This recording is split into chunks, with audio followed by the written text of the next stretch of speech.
Las elecciones de medio término están a la vuelta de la esquina. Octubre está muy cerca y todo se ha visto potenciado luego de la derrota de La Libertad Avanza en la provincia de Buenos Aires. Sin lugar a dudas, estas elecciones son muy importantes porque se va a plebiscitar el gobierno de Javier Milei, pero también quedará conformada ambas cámaras de cara a la segunda parte del mandato de Milei, a los últimos 2 años, y ver si en ese lapso el gobierno es capaz de introducir y llevar adelante las reformas estructurales que pretende, como la reforma laboral, la reforma previsional y la reforma impositiva. Alejandro Fargosi es el primer candidato a diputado por La Libertad Avanza de la provincia de Buenos Aires, distrito donde aparentemente el partido del gobierno va a tener una elección bastante fácil porque todos presagian que el partido de Javier Milei va a ganar esas elecciones. Por eso nos pareció interesante tener una charla con Alejandro Fargosi sobre, bueno, cómo ve el Congreso,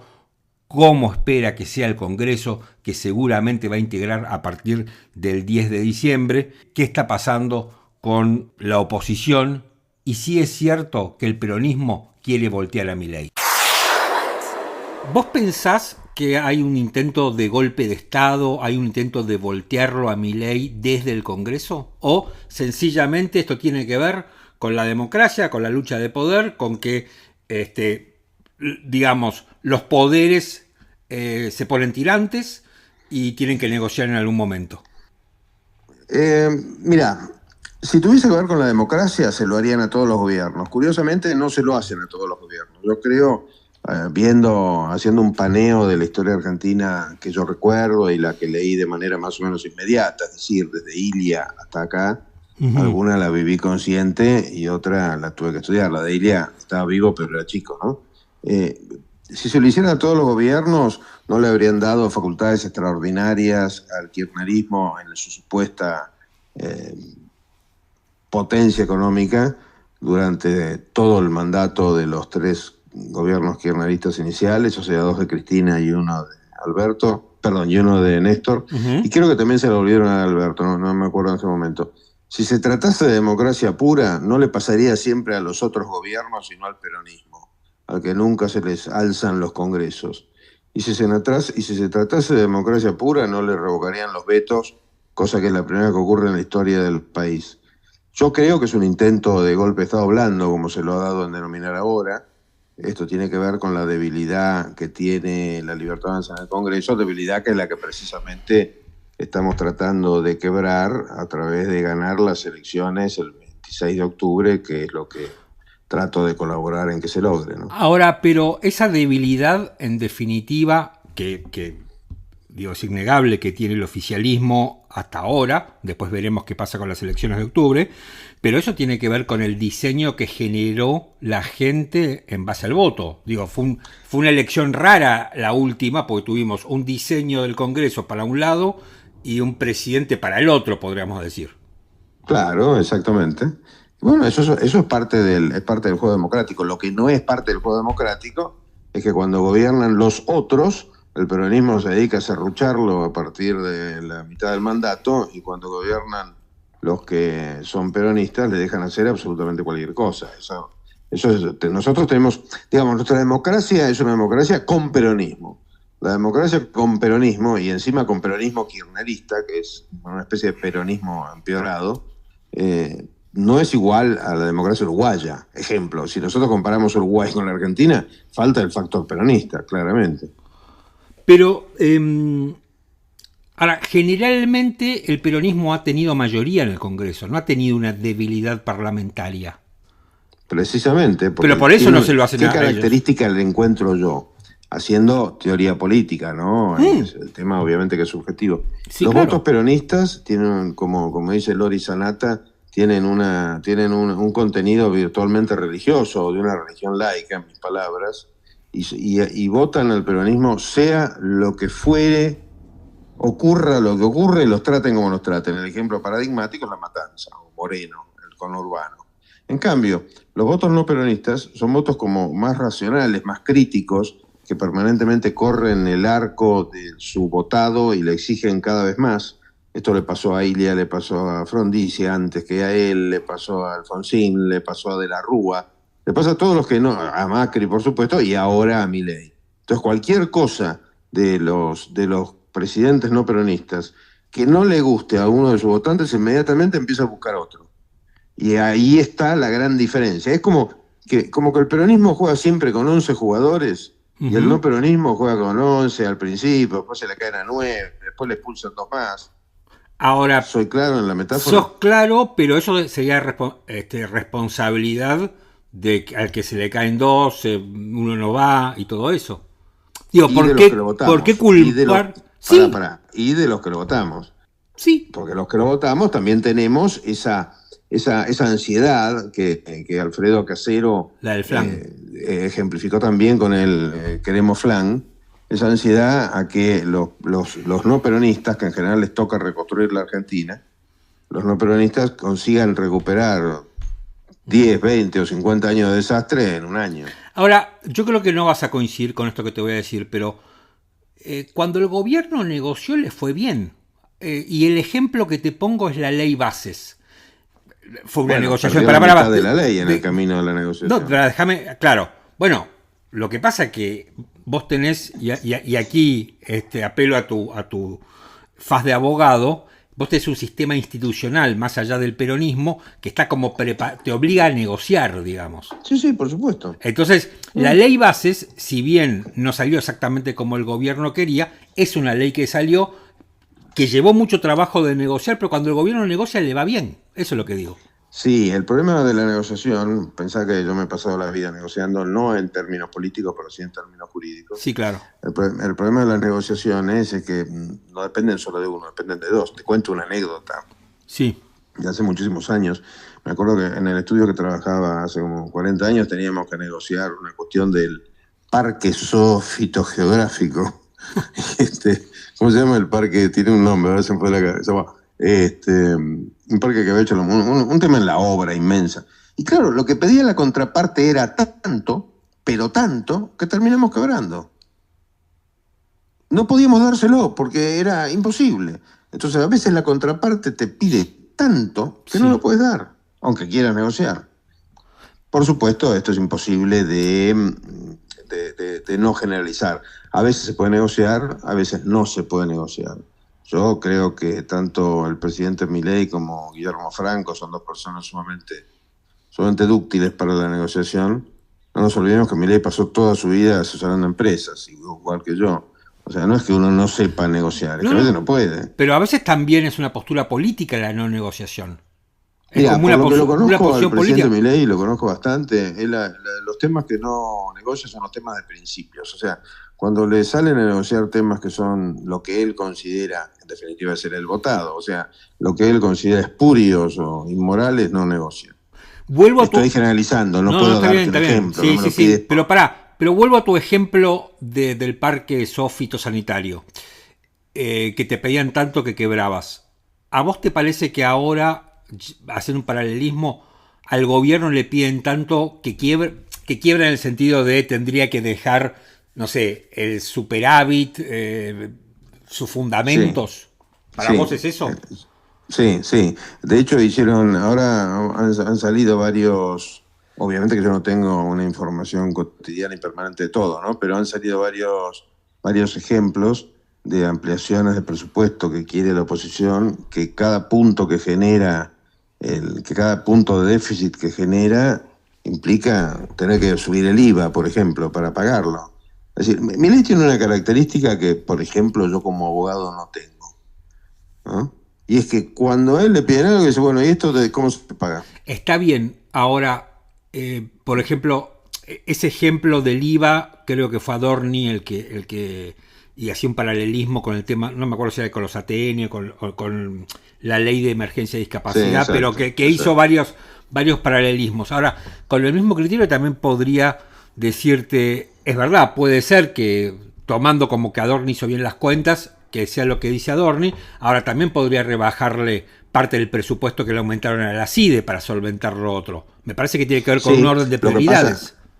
Sí, primero habría que ver los números, eso por supuesto que sí. No sé los números, está claro, no. Estoy yendo al concepto de fondo, digamos, más. Por eso, a eso quiero llegar. Al concepto de fondo, el que decide las prioridades nacionales es ese interjuego entre Congreso y Poder Ejecutivo. Porque tampoco podemos caer, últimamente me da la sensación, de que algunos caen en el criterio de que el presidente es una especie de cadete del Congreso, y no es un cadete del Congreso.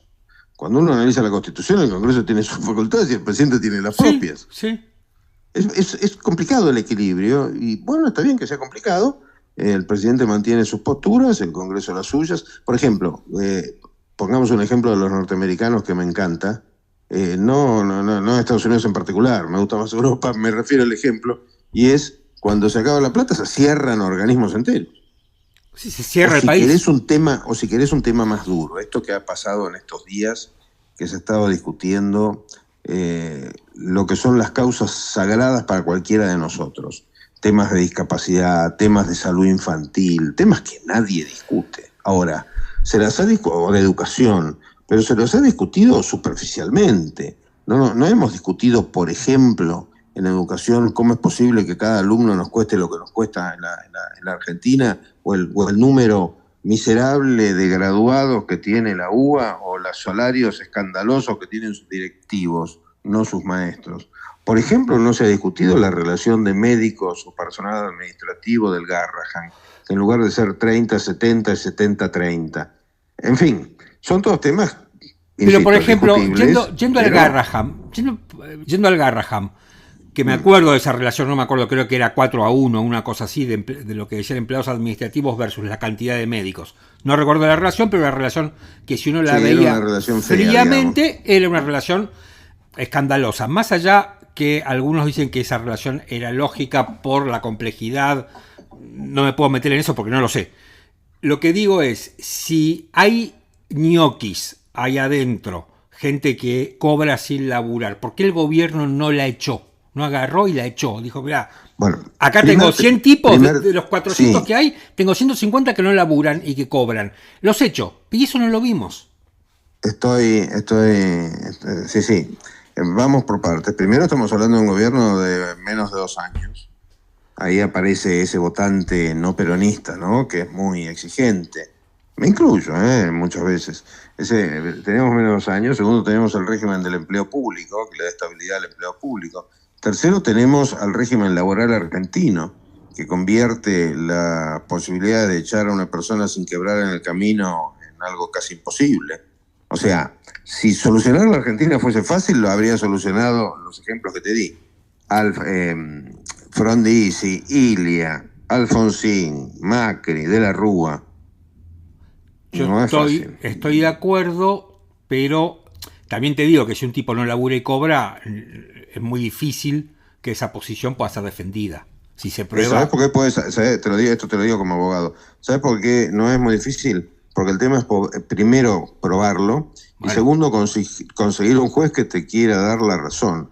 En la justicia laboral las posibilidades de ganar un juicio de la parte patronal son virtualmente inexistentes. Pero entonces es imposible.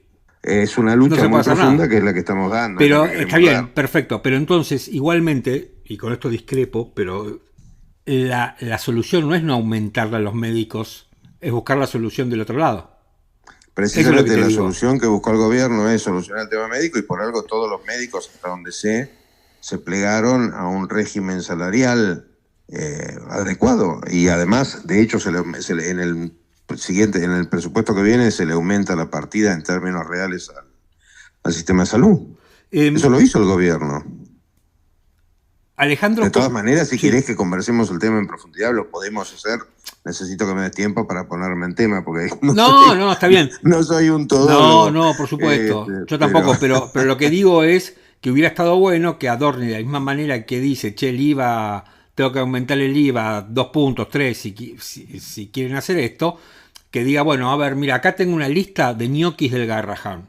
Y la gente los va a echar. No, pero eso no lo puede hacer. Un vocero habla en general. No, bueno, digo Adorni, digo Adorni, puede ser el ministro de Salud, discúlpame. Claro, lo digo Adorni porque es el que habla. Pero ese tipo de exigencia, que me parece bárbaro ser exigente, pero ese tipo de exigencia implica tener una especie de gobierno online. Bueno, también, hace 5 meses cuando vota un gobierno le delega las facultades de administración. El administrador del país es el gobernante. Yo estoy de acuerdo. Si vas a discrepar con cada decisión del gobernante, está muy bien. Pero no, porque es a favor del argumento del gobierno. Si el gobierno dijo, mirá, porque la relación empleados administrativos versus médicos en el Garrahan es algo que pone sobre la mesa de discusión el propio gobierno, que me parece buenísima. Ojo, no discrepo con eso. Pero la pone sobre la mesa porque le están pidiendo más plata. Y le están pidiendo más plata a los tipos que tienen un sistema de salud tan ineficiente que los que lo tienen que usar se vienen en la ciudad de Buenos Aires, que son los señores del peronismo y su provincia de Buenos Aires. Ojo con eso. Porque encima pasa eso. Es decir, terminamos como teóricamente acorralados defendiendo una postura de racionalidad médica cuando el otro ni siquiera la tiene, y de hecho el señor Kicillof le debe 40.000 o 4.000 o no sé cuántos miles de millones de dólares al Garrahan en prestaciones para la provincia de Buenos Aires. ¿O no hablamos de eso? Pero cóbrensela. Le manda, embárguenlo, qué sé yo. Pero lo hace pero es eso. Que no es embárguenlo, porque no es tan fácil. Está muy bien mantener posiciones a favor o en contra del gobierno, pero Kicillof lo tiene que pagar. Pero está bien, pero Kicillof lo tiene que pagar. Si Kicillof le debe. ¿Quién no lo paga? ¿Y qué vamos a la guerra? ¿Y qué hace? De Buenos Aires? No, le haces un juicio. Eso es lo que pasa en un Estado democrático. O no le podés un juicio son 25 años más o menos. Entonces no podés hacer nada. Pero digo, es imposible. No puedes echar a los tipos que no cobran el Garrahan y no puedes hacerle un juicio a Kicillof que te debe plata. Sí precisamente. Sí podés hacer el juicio, vas a tardar 25 años. Importa. Y sí podés tratar de echarlos y vas a tardar otros 25 años.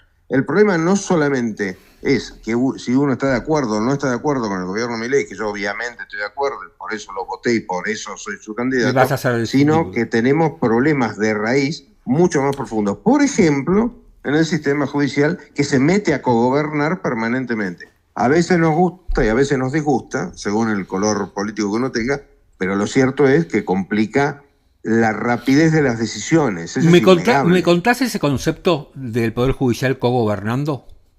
El Poder Judicial cogobernando tiene que ver con nosotros tenemos un sistema constitucional de lo que se llama control difuso de constitucionalidad. Sí, ¿qué quiere decir el control difuso de constitucionalidad? Esto es un tecnicismo, pero desgraciadamente me lo preguntaste, así que lo contesto. Sí, no, está muy bien. Esto quiere decir que cualquier juez puede decidir que una determinada ley o una determinada decisión del gobierno que fuere, nacional, provincial, municipal, viola la Constitución.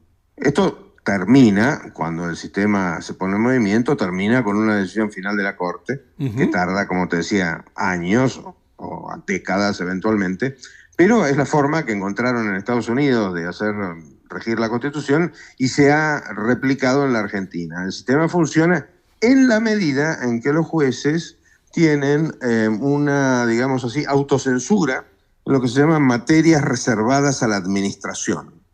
En ejemplo, por poner un ejemplo muy tonto, pero sí. ¿Cuántos patrulleros se tienen que comprar en la provincia de San Luis para dar seguridad suficiente?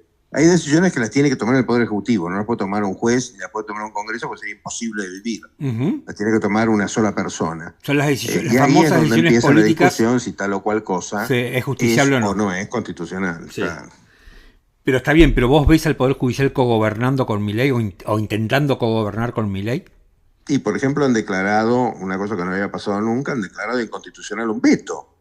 Es una cosa de locos. El veto se supone que es se supone. Hasta donde yo estudié Derecho y hasta donde había vivido en la Argentina, como te decía, 70 años, el veto era una facultad del Poder Ejecutivo, no sometida al control jurisdiccional, porque era una opción de administración. ¿Te das cuenta? Eso no pasó nunca. O sea, a Milei le están pasando cosas que no pasaron nunca. Y eso a mí ya de movida me permite sospechar con fundamento de que Milei está enfrentando algo novedoso. El Congreso hace cosas que nunca le hizo nadie y el Poder Judicial hace cosas que nunca le hizo nadie. Vos vas a pensar que esto es una chicana y te vas a enojar, pero no te juro que no es una chicana lo que te voy a decir. Te juro que no es una chicana. Y te lo voy a decir porque, aparte, si yo buscara notas, que te hice muchas a lo largo de muchos años, hemos hablado de esto en ese momento. Tu argumento me hace acordar mucho al argumento kirchnerista sobre la justicia. Cuando Cristina manda aquella reforma, ¿te acordás? Aquel proyecto de reforma judicial. Sí. Entonces, Pará que abra un Pará, déjame terminar, te redondeo esto y después me rebatís. Cuando ¿te acordás que el kirchnerismo acuñó, y básicamente Cristina, esa expresión de la patria judicial o el partido judicial? Sí. En base a todo eso decía, quieren coartarme mi posibilidad de gobernar. Me están persiguiendo. Sí. Bueno, todo lo que ya sabemos, que lo corona ese razonamiento con el lawfare. Y yo a veces creo que el gobierno está a un paso de hablar del lawfare, pero todavía no llegamos a esa instancia. Me hace acordar a eso el argumento. Ahora rebatime. Fíjate que justo estás hablando con uno de los menos de 20 argentinos que impugnaron esa reforma judicial judicialmente. O sea, yo fui, creo que de hecho el único argentino que impugnó 2 de esas leyes. Perdón que sea autorreferencial, pero me diste el pie sin nada. Que la audiencia lo sepa, no lo hablamos antes. No. Yo impugné 2 de esas leyes, las 2 impugnaciones las gané judicialmente. ¿Por qué?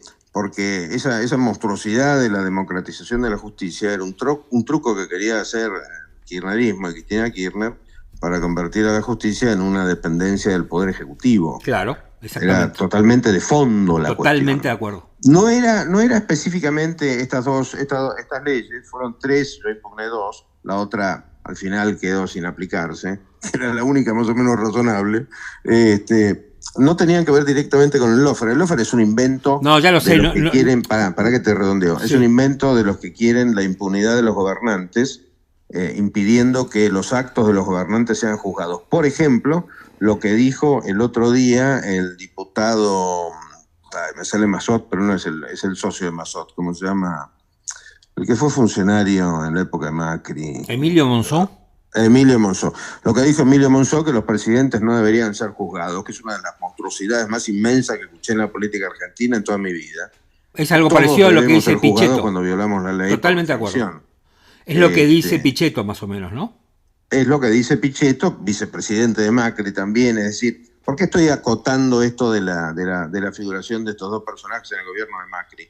Porque otra de las impugnaciones que se hacen al gobierno de Milei es que tiene personas que vienen del peronismo. Es imposible prescindir de personas que vienen del peronismo porque uno no puede formar equipos nuevos de políticos de cero. Y además hay un montón de peronistas que son gente muy razonable, muy rescatable. A veces tienen ideas que pueden discrepar con vos, conmigo o con muchos, o con poco, pero bueno, se trata de lo que estamos hablando, de discrepar civilizadamente. Ahora, volviendo a la pregunta, todo es un tema, digamos, no se puede en esto ser absoluto. Que la justicia declare la inconstitucionalidad de una determinada medida de gobierno no está mal per se, está mal caso por caso, es decir, está mal. Puede estar mal caso por caso, cuando se mete en lo que se llaman las atribuciones reservadas a cada poder. Está bien, pero... Es una cosa bastante compleja. Nos podemos pasar años discutiendo, sí, ya lo sé, de hecho, sí. La doctrina discute durante años cuáles son algunas atribuciones reservadas al legislativo, al ejecutivo o al judicial. No, lo que te quería decir es, pero está bien, vuelvo a tu ejemplo del veto, ¿no? De la inconstitucionalidad del veto. Digamos, ¿por qué uno no puede pensar, y no lo sé, no conozco el caso ni leí el fallo, así que estoy hablando sin información, pero digo, sí, ¿por qué necesariamente uno tiene que pensar que el juez es alguien que está conspirando para desestabilizar el gobierno, por ejemplo, y no que el juez tiene ese temperamento probablemente equivocado, que además tenés formas de solucionarlo porque podés apelar? Porque el derecho de veto, no, sí, pero el punto es el siguiente: el derecho de veto es un derecho que no está condicionado en la Constitución.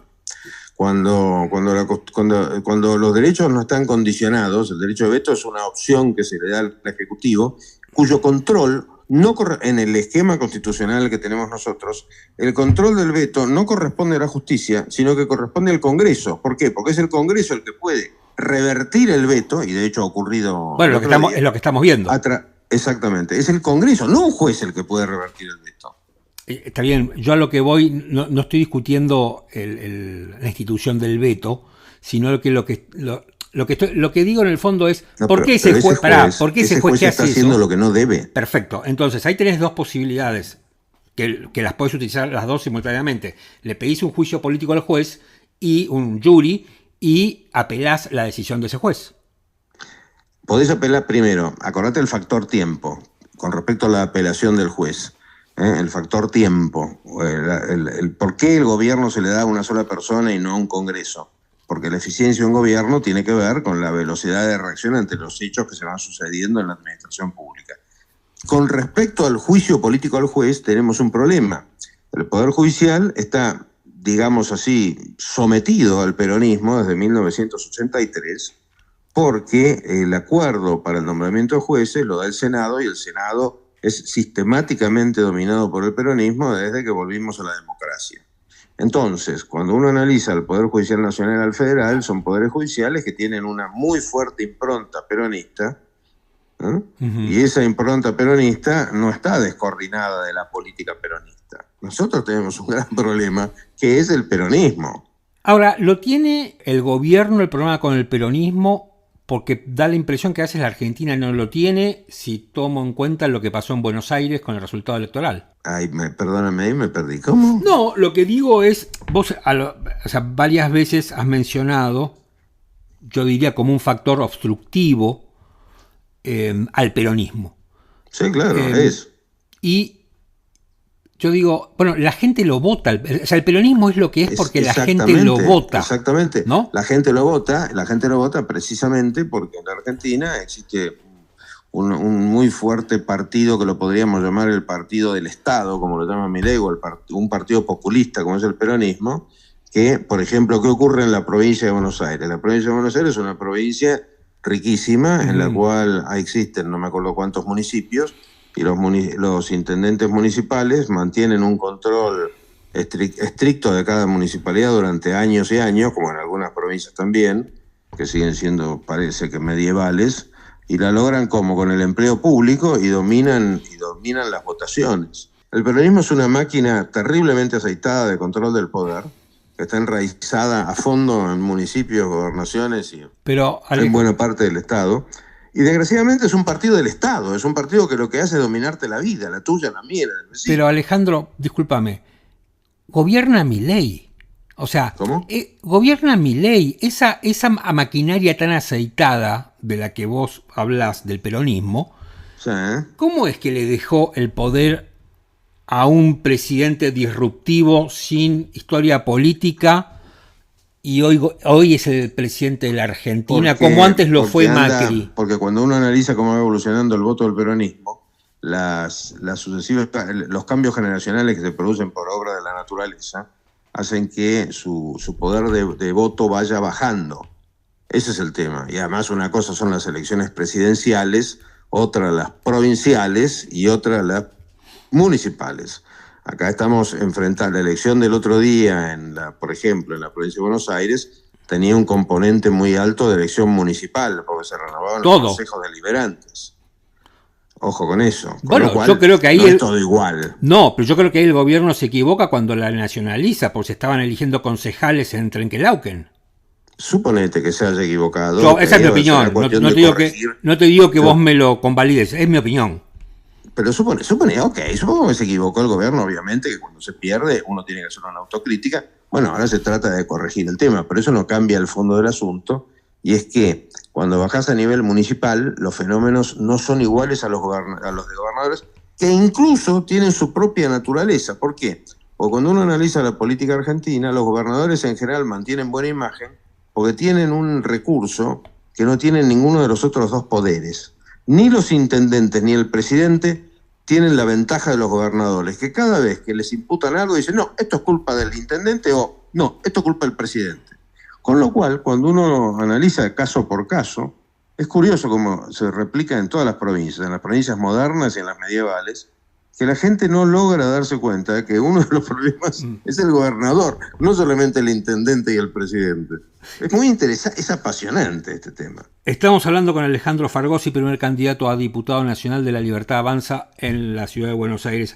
Alejandro, bueno, obviamente vos vas a ser diputado, porque si, digamos, las encuestas que usualmente fallan, pero no fallan por tanto, digamos que La Libertad Avanza va a ganar, o muy probablemente que gane en la ciudad de Buenos Aires. Con lo cual, siendo cabeza de lista, vas a ser diputado nacional. Muchos encuestadores, en términos generales, analistas políticos, dicen, mira, si a La Libertad Avanza le fuera muy bien y sacara un 42%, creo que la mejor elección la hizo Macri de medio término, con un 43%, les alcanzaría para llegar a un número mágico del que se habla ahora, que es 83 diputados, y eso les sirve para sostener los vetos, pero que la última parte del gobierno sería una especie de DNU y veto, digamos, y esta lucha constante entre el Congreso y Poder Ejecutivo. ¿Lo ves así? ¿Cómo te imaginas eso? ¿Cómo puede ser la segunda parte de este gobierno?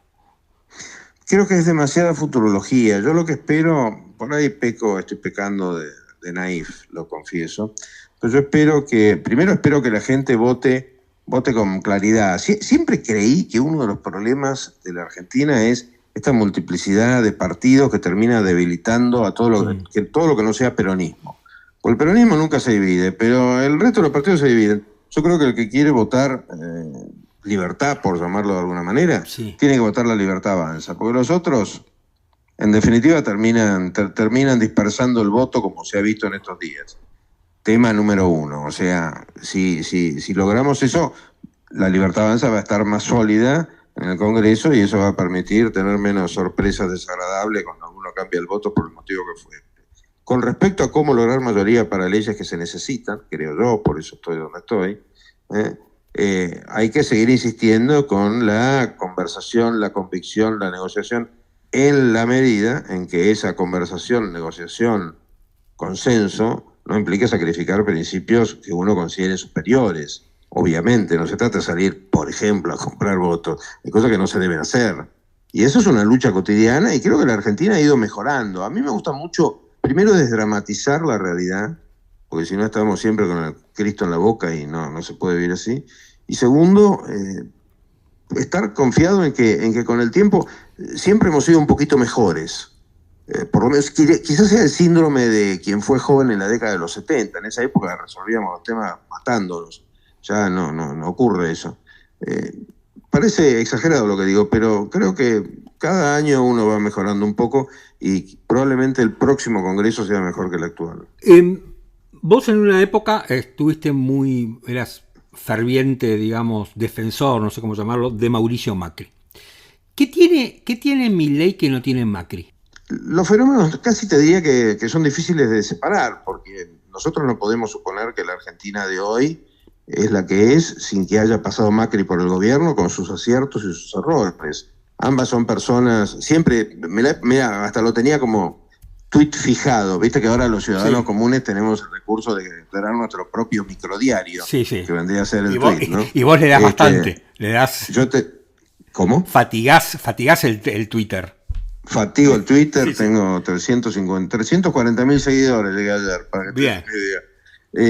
Y siempre machaqué mucho con la unión, con la alianza entre el PRO y La Libertad Avanza, porque somos sumamente similares. Siempre hay diferencias, obviamente, y bienvenidas que sean, porque la diferencia enriquece. Somos sumamente similares. Y yo creo que Macri inició un camino que Milei está completando. Y una de las características, por ejemplo, es que Mauricio Macri tenía mayor tendencia al gradualismo y Milei está convencido de que hay soluciones que solo se admiten o solo se hacen viables con políticas de shock. Yo creo eso también, soy de los shockeros, llamémoslo así, pero yo creo que son fenómenos complementarios y por algo están juntos. Ahora, desde el punto de vista económico, ¿no estás viendo una situación complicada en la Argentina justamente? Sí, claro, porque tenemos peronismo y kirchnerismo lo has hecho. Es lo mismo que le pasó a Macri, pero la buena noticia ¿cuál es? Que el batacazo de la elección de la provincia de Buenos Aires, que yo creo que se ha sobrevalorado lo malo de eso, porque en definitiva la sorpresa hubiera sido ganar, no perder. Pero dejando de lado mis opiniones personales, que pueden estar equivocadas, el sacudón económico es mucho menor, por ejemplo, al que sufrió Macri con las PASO. Y eso da un país como más tranquilo. Nuestro problema económico, el riesgo argentino, es el kirchnerismo, no le buscamos más la vuelta. Pero no son ni Macri, ni Milei, ni de la Rúa. Es el kirchnerismo el problema, la inseguridad jurídica argentina. o sea que lo que está pasando no es consecuencia del plan económico de Caputo, sino de la posibilidad que el kirchnerismo totalmente.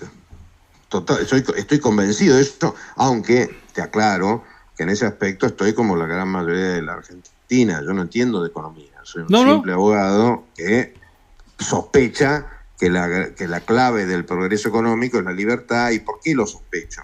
Lo sospecho porque la cortina de hierro se hizo para evitar que se fugaran los rusos, no para evitar que los invadieran los alemanes occidentales. Y cuando sacás una foto esto es importante remarcarlo, cuando sacás una foto de las dos Coreas a la noche, está publicada esa foto, sí. La Corea apagada a la noche es la Corea del Norte, no la Corea del Sur. Es decir, yo creo que la libertad es lo que enriquece y potencia al ser humano individual y colectivamente. Ahora, pero el tema es, cuando vos tenés, yo tampoco soy economista, así que estamos en igualdad de condiciones, pero digo, cuando vos tenés un montón de economistas de una línea determinada y otros de otra línea opuesta, y todos le dicen, che, comprar reservas porque el dólar se te está escapando, y todos los que tenemos más de 50 años, vemos qué pasa en la Argentina cuando el dólar está barato, bueno, eso complica un poco, me parece a mí, digamos, ver... Voy a ser muy duro y muy bestia. A ver. Todos esos economistas cuando tuvieron que gobernar fracasaron. Bueno, Cavallo yo diría, no sé si fracasó. ¿Te parece? A los hechos me remito. Bueno, 10 años... Sí. Más allá de sus intenciones, no cuestiono su patriotismo ni su inteligencia. Y además estamos hablando, ahora pasa una cosa curiosa, le llamamos saltos del dólar a porcentajes mínimos. Antes el dólar se duplicaba o se triplicaba. Ahora salta el 1,5% y todo el mundo Además, dice, los mismos que dicen que el dólar está atrasado, cuando se mueve un 3%, dicen que está adelantado. Me estoy volviendo loco con el dólar, honestamente, pero no por el dólar, sino por los críticos del tema. Y pero lo que pasa es que el Banco Central está vendiendo dólares y no sé hasta cuándo puede seguir, la verdad que no tengo idea, con este ritmo de venta para sostener un dólar barato. Hasta donde he escuchado al ministro de Economía no hay ningún riesgo de que pase absolutamente nada malo. Alejandro, muchísimas gracias por esta charla. Muchas gracias a vos, Martín. Así, estas charlas son las que producen ideas. Tengo una última pregunta que creo que espero. Cuidado, no aproveches el viejo truco. El viejo truco sí, de la última pregunta. De relajar. Sí. No, es así. A ver, vos sos un tipo muy amable. Digo, desde las veces que yo te he entrevistado conmigo, no sé si con otras personas igual, pero conmigo siempre has sido muy amable. Y una de las cosas que se le critica al presidente es que no es amable, que es un tipo que putea, que insulta.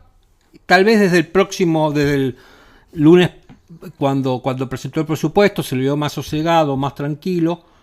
¿No pensás que eso complica las cosas? No. Y te digo por qué. Primero porque curioso, yo lo conozco, como te decía bastante, el presidente es una de las personas más educadas que conozco. Ni siquiera te llama directamente, te pregunta si te puede llamar. Una cosa es eso y otra cosa es la técnica de comunicación que los franceses denominan épater le bourgeois, o sea, escandalizar al burgués. Él llama la atención del auditorio. Fíjate, ¿qué hacen ustedes los periodistas? A ver. Voy a ser muy duro. Muy bestia. Muy bestia. ¿Qué hacen ustedes los periodistas? Le invocan un cartel de urgente a cualquier cosa. Sí. O dramatizan que hay una ola de frío en invierno, como si no fuese lógico que haya ola de frío en invierno. Sí. Bueno, el presidente ha inaugurado un sistema de comunicación que le ha permitido conectarse con los jóvenes. Yo fui a todas las marchas de Mauricio Macri, y hasta las anteriores, vengo yendo a marchas desde hace muchos años. Y el que incorporó la juventud a la vocación política ha sido ese modo disruptivo que no es el mío, jamás por me eso, vas a por eso escuchar hacía, decir ni siquiera carajo. Por eso hacía la salvedad. Pero yo creo que eso ha refrescado a la política y además Pero la amplitud del criterio presidencial es tal que, por ejemplo, hay gente como yo o como Franco, Guillermo Moreno. Guillermo Francos. Perdón, Pero Guillermo bueno, Francos, no, me equivoqué de apellido. ¿Ves, por ejemplo, cuando Francos tiene que ir a negociar, por decirte algo, no sé, con diputados, o tiene que sentarse con gobernadores, después que el presidente le dijo, no sé, mandriles y un montón de cosas, se le debe complicar, me imagino yo, a Francos, porque si yo fuera diputado diría, che, decía a tu jefe. Fíjate, si hace, pero escúchame, si hace 50 años que nos bancamos que nos digan gorilas, los peronistas, y nadie se escandalizó. Pero gorilas ya casi... Es otro tipo de mono en todo caso. Bueno, pero son con distintas connotaciones. No, pero te lo digo muy en serio. O sea, ¿por qué alguien se escandaliza por el uso de la palabra mandril si nos fumamos? Yo me fumé que me digan gorila desde que tengo 18 años. Y tal vez esté mal que te digan gorila y tal vez esté mal que te digan mandril. Bueno, pero entonces hubieran protestado cuando decía un gorila a partir del 45 y lo hubiéramos solucionado. No apliquemos distintas varas. A mí, no es distintas varas. A mí me parece que, a ver, de la misma manera en que uno criticaba al kirchnerismo, critico lo que yo veo parecido en este gobierno. Pero porque yo no soy candidato, tal vez. Por ahí. Podría serlo algún día. No, pero no. Alejandro, gracias por esta charla. Un abrazo. Un abrazo, hasta luego.